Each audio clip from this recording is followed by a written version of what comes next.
Kailash gardening haven চ্যানেলে আপনাদের সকলকে অনেক অনেক স্বাগত। আশা করি আপনারা সবাই অনেক ভালো আছেন আর আপনাদের বাগানের গাছপালাও অনেক ভালো আছে। আমিও অনেক ভালো আছি। চলুন আজকে দেখে নেওয়া যাক বাগানে কি কি ফ্রি গাছ তৈরি হয়েছে।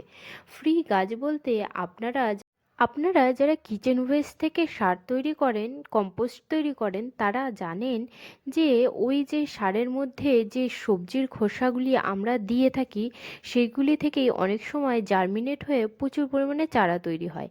এই যেমন আমার এইখানে টমেটোর চারা হয়েছে আর ওইদিকে লঙ্কার চারাও হয়েছে, সেগুলিকেও বসাবো, দেখাচ্ছি।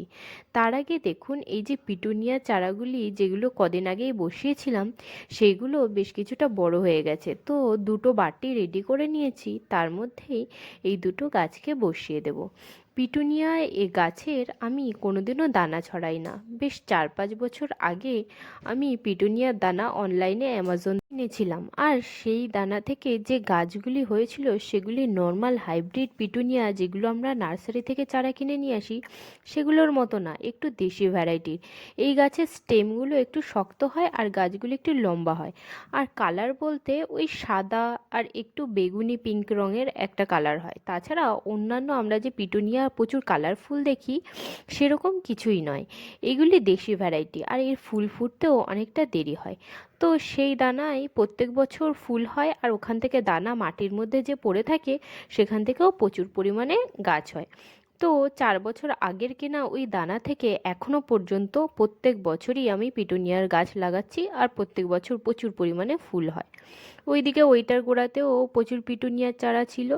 আর এইখানে দেখুন এই গাছের গোড়ায় কোনোভাবে একটা লঙ্কার খোসা পড়ে গেছিল আর সেখানেই হয়েছে এই যে লঙ্কার চারা। তো যেহেতু এইটি একটা বড় একটি বেলফুল গাছ, এর গোড়ায় চারাগুলি বাড়তে পারছে না। বেশ অনেক দিন ধরেই আমি দেখছি চারাগুলি একটুও বাড়ছে না, সেই একই রকম যেরকম বেরিয়েছিল তেমনই রয়েছে।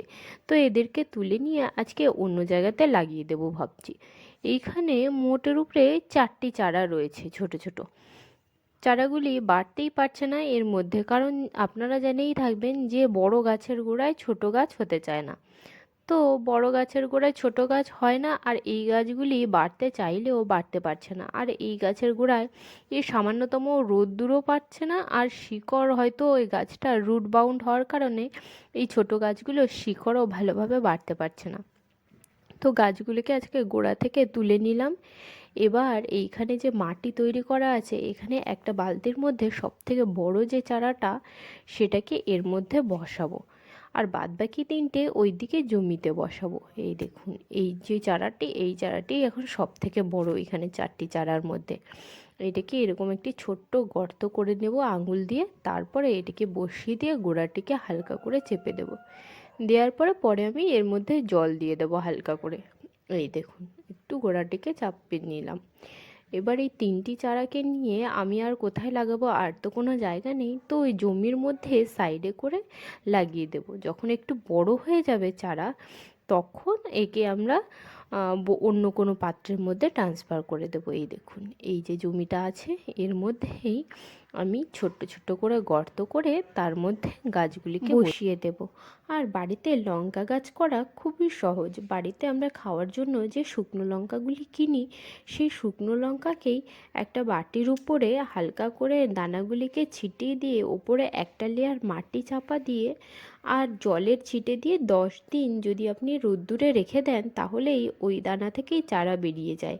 আর একে ভালোভাবে যদি লাগান এই লঙ্কা গাছ থেকে প্রায় বছরখানেক আপনি একটা লঙ্কা গাছ থেকে লঙ্কা পেতে পারেন। আর এইভাবে যদি লঙ্কার গাছ চারা তৈরি করেন আপনারা শুকনো লঙ্কা দিয়ে, দেখবেন এই লঙ্কায় প্রচুর ঝাড় হয় আর খুবই সহজে লঙ্কা গাছ হয়েও যায়, আর হচ্ছে খুব একটা মেনটেনেন্স লাগে না। তবে আজকের মতো এইটুকুই বন্ধুরা, দেখা হচ্ছে আবার কাল একটি নতুন ব্লগে। টাটা বন্ধুরা।